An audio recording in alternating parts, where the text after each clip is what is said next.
next month, two of the biggest known console generations is coming out. Sony with the PlayStation 5 and Xbox with the Xbox Series X and their Series S, the lesser known power out. Listen, the point is, with a lot of money on the line, what the heck do you go for? What do you decide? And that's what we're going to help you find out today. Welcome to Clueless Minds.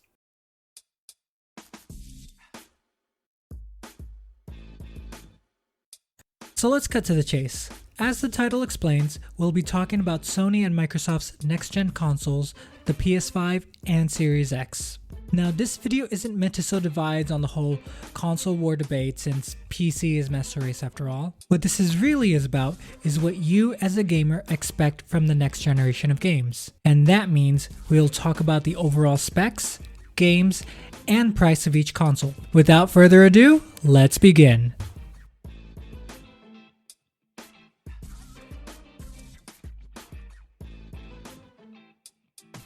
This generation of consoles will have leaps and bounds of power compared to its predecessors. But one thing that everyone will be talking about is teraflops. Now, what are teraflops? And why are they important? Also, can you have them in a sandwich? Well, the word tera stands for trillion, and flops stands for floating point operations per second.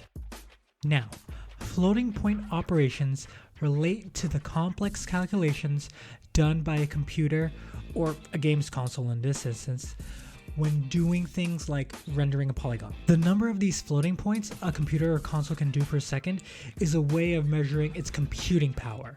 So, in layman's terms, it's a lot of calculations, rendering a ton of polygons to make games look super pretty and cool. Another big word that's popped up is ray tracing. Simply put, ray tracing is a technique that makes light in video games behave like it does in real life. Using an algorithm, it traces the path of that light beam, so things like shadows, reflections, and even the environment should look and feel like it does in real life. Okay, now that we have the big words out, let's go back to the simple stuff. So the PS5 has a graphics chip that houses a whopping 10.3 teraflop AMD chip. The Series X has the full 12 teraflops AMD chip. So right there, Microsoft has a leg up, not by a crazy extreme amount, but still there. CPU and RAM are also close to being identical, with RAM being 16 gigabytes for both, and PS5 having 3.5 GHz for CPU, and Series X having 3.8 GHz. Both will also offer up to 8K resolution, which sounds fine if you have the cash for a nice TV screen or monitor, but the upside is that the FPS for both consoles are moving up to 120. That's what's really nice. There's also more details as well, some smaller, some big. We will add the specifications down in the description box below.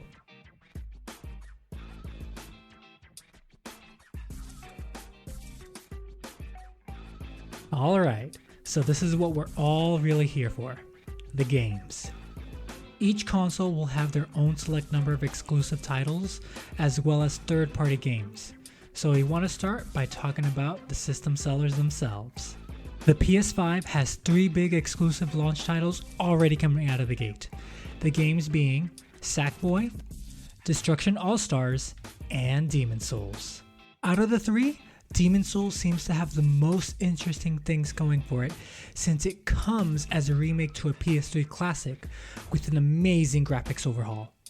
Even I, who have difficulty with Souls-like games, can say with full certainty that Demon's Souls looks amazing enough to warrant buying the console. And that's not all. The PS5 on top of that has more exclusives lined up. Spider-Man Miles Morales, Ratchet & Clank, and God of War are set to be coming within the next couple of months. The Series X unfortunately does not have any exclusive titles coming at launch. But what it does have, and what we have promised from Microsoft, is enhanced versions of third-party games and games you already have. slew of indie games like The Gunk and Call of Sea are promised, as well as console favorites like Forza, State of Decay 3, and Halo Infinite are coming soon. Speaking of games, both consoles will have backwards compatibility as well. And speaking of old games, each system also comes with their own subscriptions as well. Sony already has the PlayStation Plus program that allows you to not only play online with your friends, but even give you discounts and even free games every month. But with the new PS5, that is now upgraded to a new program called the PS Plus Collection. Simply put, a majority of the PS4 collection of games will be playable to the PS5 players at launch.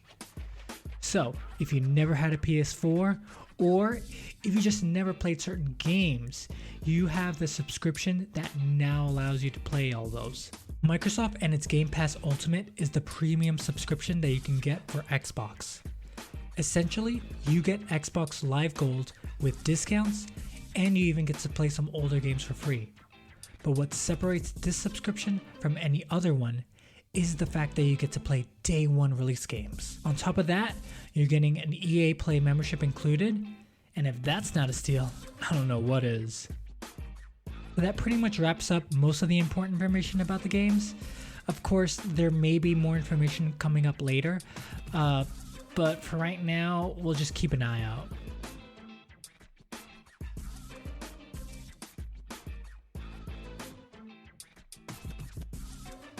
Alright, for most people, price is going to be the deciding factor at the end of the day. If you can afford it, go for it. And if you can't, that's fine. Save your money. Just don't go selling your organs on the black market. So, both the PS5 and the Series X come out of the gate at a whopping $499.99 US dollars, or $500 for short. They each have a digital only version as well, with the PS5 digital being $399.99 or $400, and the Series S for Microsoft at $299.99 or $300. Now, it's worth to note that the PS5 Digital Edition is just the PS5 console without a Blu-ray disc player, whereas the Xbox Series S does have less storage. The processor is at 4 teraflops compared to the 12 that the Series X has, and the resolution is at 1440p. So altogether, not as bad as it could have been. Now, going on to the subscriptions. Now, as mentioned, Sony has the PlayStation Plus program. That one is $10 a month or $60 a year. Microsoft and its Game Pass Ultimate will net you $15 a month or roughly around $180 a year. You can just buy the regular Gamer Pass for $10 a month, but you would have to remember that it doesn't come with Xbox Live. So that would mean no online multiplayer. As a side note, Sony has confirmed that PS5 games will now cost you $70 at launch. Microsoft hasn't made any comments as of yet, but expect something similar as most price hikes for games usually happen in tandem.